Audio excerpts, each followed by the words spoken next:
Welcome to the first ever weekday episode of Sports in 10, where we talk about the IST final, Bronny's debut after his cardiac arrest in July, and recap the NFL's Sunday games.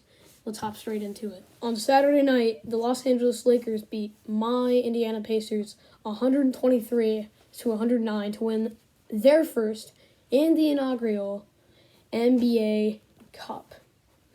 Now, it was all deserved.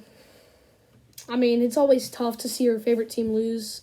And of course, in my case, that's exactly what it was. But there was nothing short of an incredible game. Anthony Davis putting up one of the best games of his career, getting 41 points. The Lakers were almost always out in front. According to ESPN, it was 1 minute short of the Lakers having the higher winning probability for the entire game. Now, there was a huge difference, it seems, in the statistics. Both teams could not shoot threes. The Pacers were one for every 4 3-pointers, 24.4%. The Lakers, 15.4%.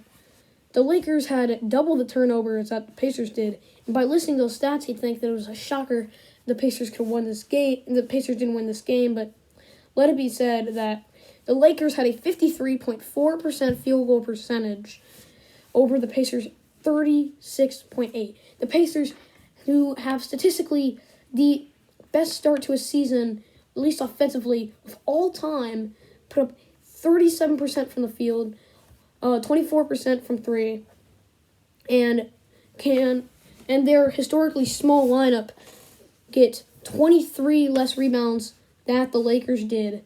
So now you're starting to see why the Lakers could come out on top. The Pacers even had 7 more shots in the game, 88-95. But the Lakers got 12 more makes, so the Lakers were extremely efficient. Field goal percentage over 50%. Couldn't show up from 3, but both teams made lots of free throws. Both teams could get lots of passing. They're some of the top teams in assists. All around, it was a very competitive game. The Lakers come out on top, completely deserved. And, even though how tough it is for me, oh well, I'll get over it. As Adam Silver prepared to hand LeBron James the MVP trophy for the inaugural NBA Cup, he cautioned that it doesn't come with a franchise. James bent over in laughter, but he'd been serious the entire year about wanting to bring home the silverware, and he'd finally done it. He put up 24 and 11, a double-double in the championship, having the clutch gene as always.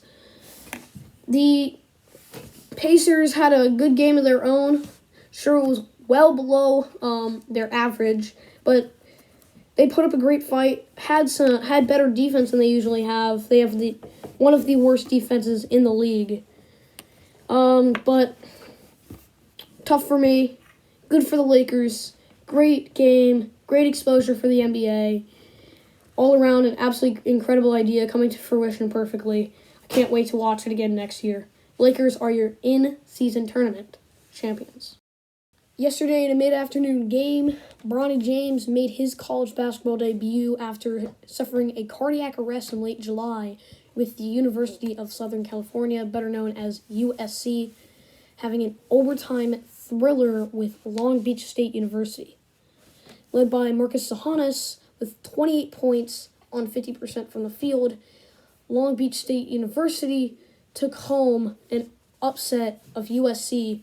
As the game went into overtime tied at 74, Long Beach State doubled USC's points in overtime, taking home an 84-79 win. Now, Bronny James himself was on a very, very large minutes cutoff. He only got 17 minutes in the game, only took 3 shots, all of them 3-pointers. Got 3 rebounds and 2 assists. Didn't put up a great game. Put up a 4, 3, and 2 on the game. But a caveat of him being back so fast is really all that matters.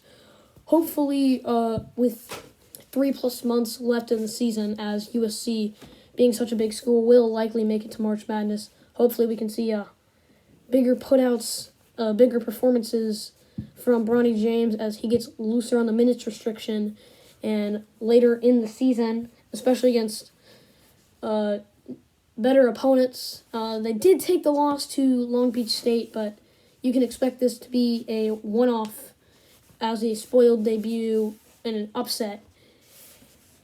But later along in the season, hopefully the cardiac arrest doesn't get to him, the heart issues don't get to him. We can see some great performances from the freshman, and hopefully we can see a long and storied run from USC in his freshman year.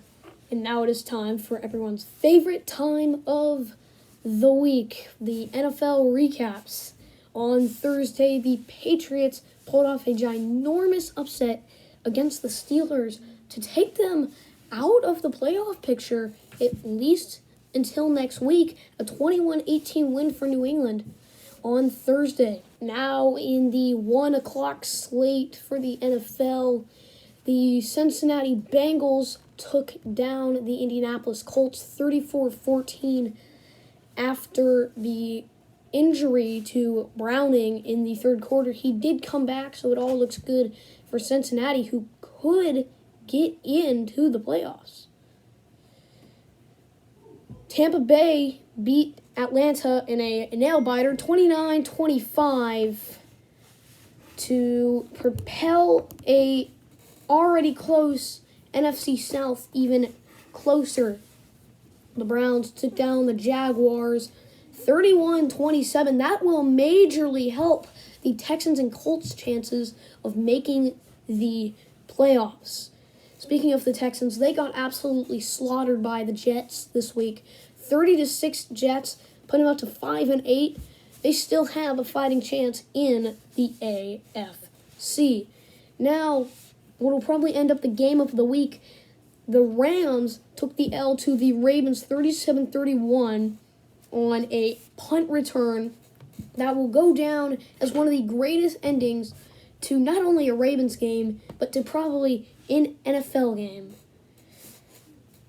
As well as the Lions taking a huge upset as the Bears over doubled their score 28-13.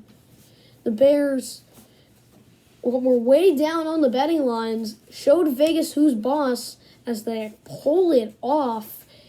They're really playing spoiler for the rest of the season, but heck, why not? Take down one of the best teams in football. Prove that you're not as bad as people say you are.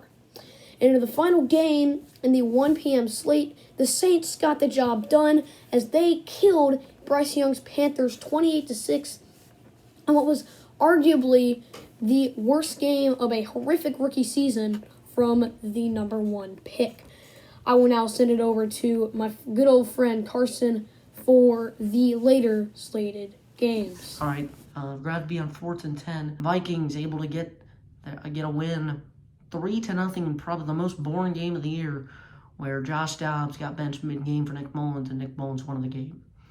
The Vikings will improve to 7-6. Their playoff hopes get a lot better with that win.